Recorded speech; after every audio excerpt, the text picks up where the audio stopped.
Interactive Biosoftware développe une gamme de logiciels dédiés à l'annotation, au filtrage et à l'interprétation de variations génomiques.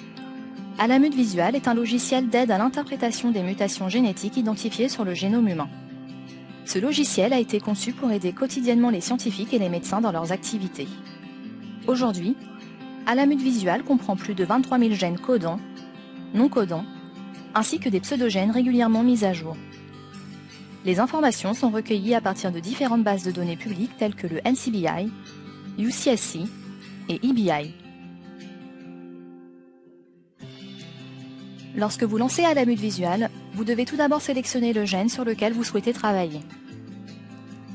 Si un gène souhaité n'est pas disponible dans la base de données d'Alamut Visual, vous pouvez nous envoyer une demande de gène par email à l'aide de ce bouton. Vous pouvez également personnaliser la liste des gènes en mettant en raccourci ceux sur lesquels vous avez l'habitude de travailler. Prenons par exemple le gène TP53. Il y a plusieurs versions du génome humain disponibles dans Alamut Visual. Vous devez ensuite sélectionner le transcrit que vous souhaitez utiliser. Vous pouvez choisir votre transcrit préféré en cochant cette case afin que celui-ci soit automatiquement sélectionné la prochaine fois que vous chargerez ce gène. Vous avez ici une vue d'ensemble du transcrit choisi avec les exons en bleu et les introns en jaune. Cliquez sur OK. Les données seront chargées à partir de notre serveur. Vous devez maintenant vous concentrer sur la partie que vous souhaitez étudier. Vous pouvez sélectionner la partie sur laquelle vous voulez travailler.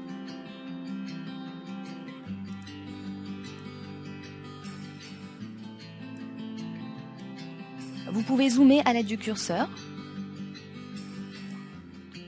et naviguer au sein du gène comme ceci.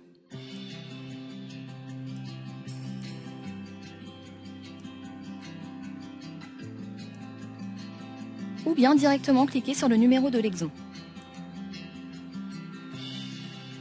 Vous avez ici une vue générale du transcrit, la séquence du génome, la conservation nucléotidique, la piste de l'ARN messager où vous pouvez créer vos propres mutations. Afin de créer une mutation, vous pouvez cliquer sur ce bouton ou bien sélectionner un nucléotide, faites un clic droit, mutation et choisissez le type de variation entre une substitution, une délétion, une insertion, une duplication ou une délétion-insertion. Créons par exemple une substitution avec un changement nucléotidique de G à A. Cliquez sur OK. La fenêtre de mutation apparaît avec toutes les caractéristiques de la mutation que vous venez de créer. Tout d'abord, nous avons la nomenclature AGVS, la localisation, le type, ici nous avons une substitution, et l'effet sur la séquence codante de la variation créée. Dans notre exemple, nous avons créé une mutation faux sens. Ce bouton vous permet de rapidement comparer les acides aminés entre la séquence normale et la séquence mutée.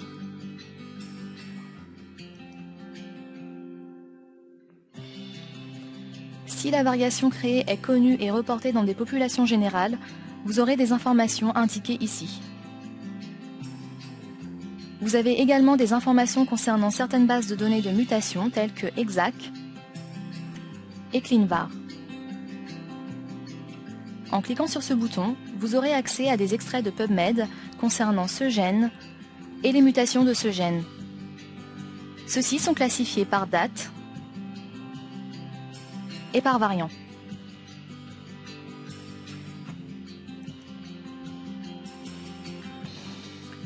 Ici, vous avez les prédictions sur les faux sens si votre variation est une variation faux sens. Vous avez les résultats automatiquement précalculés pour AlignGVGD, SIFT et Mutation Tester. En cliquant sur ce bouton, vous ouvrirez toutes les fenêtres des outils de prédiction en même temps et vous accéderez directement au site internet de prédiction sur les faux sens. Vous pouvez également accéder au site internet de chaque outil séparément en cliquant sur le bouton de l'outil en question. Le formulaire est automatiquement pré-rempli par Alamut Visual. Vous n'avez plus qu'à soumettre votre analyse.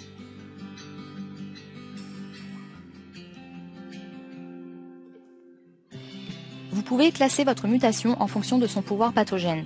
Vous avez le choix entre une classification à 3 classes, allant de non pathogène à pathogène, et une classification à 5 classes, allant de certainement non pathogène à certainement pathogène.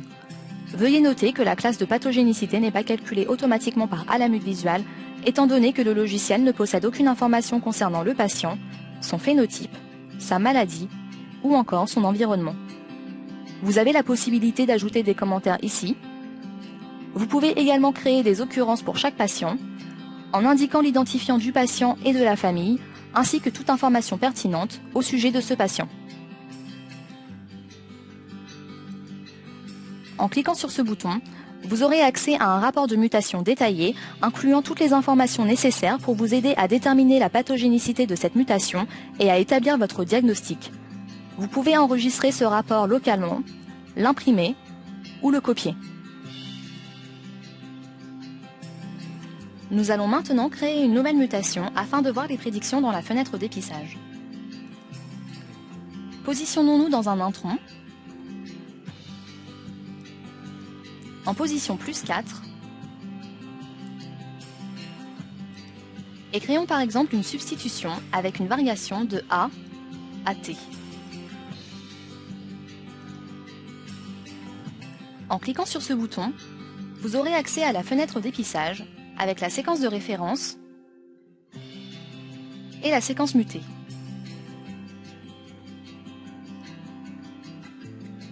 Il y a plusieurs prédicteurs d'épissage disponibles dans Alamut Visual.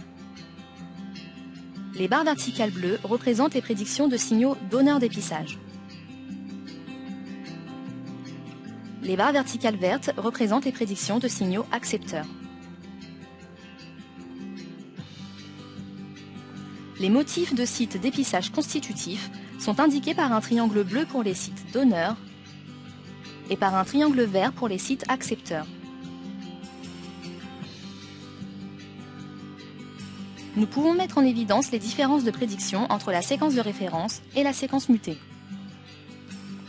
Ici, nous voyons que les prédictions à la jonction exon-intron sont diminuées, ce qui suggère que ce variant altère l'épissage. Enfin, vous pouvez modifier les paramètres en cliquant ici et générer un rapport si vous le souhaitez.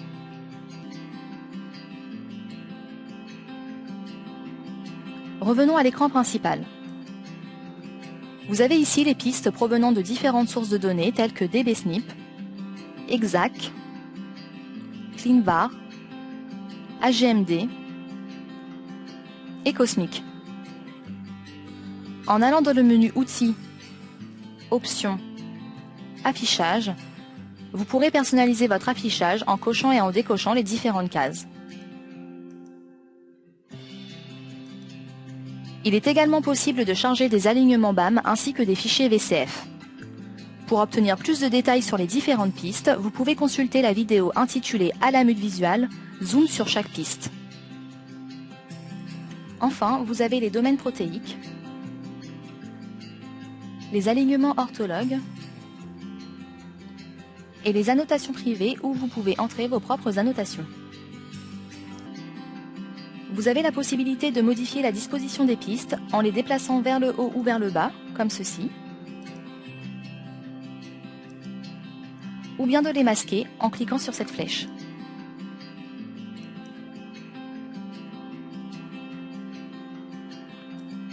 Si vous souhaitez afficher plusieurs gènes simultanément, vous pouvez lancer plusieurs instances d'Alamut Visual depuis le même ordinateur.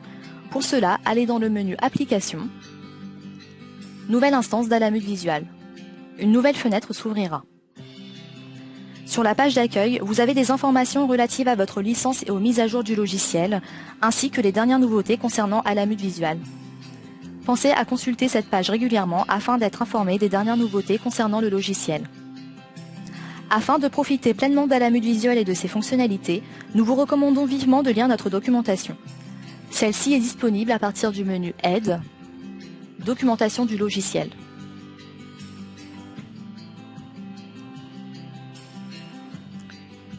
Si vous avez des questions concernant l'utilisation d'Alamut Visual, vous pouvez contacter notre support technique par email via le menu Aide, Contacter le support. N'hésitez pas à aller sur notre site internet pour demander une évaluation gratuite de 30 jours d'Alamut Visual. Pour plus de détails sur les différentes pistes, nous vous invitons à consulter la vidéo Alamut Visual, Zoom sur chaque piste.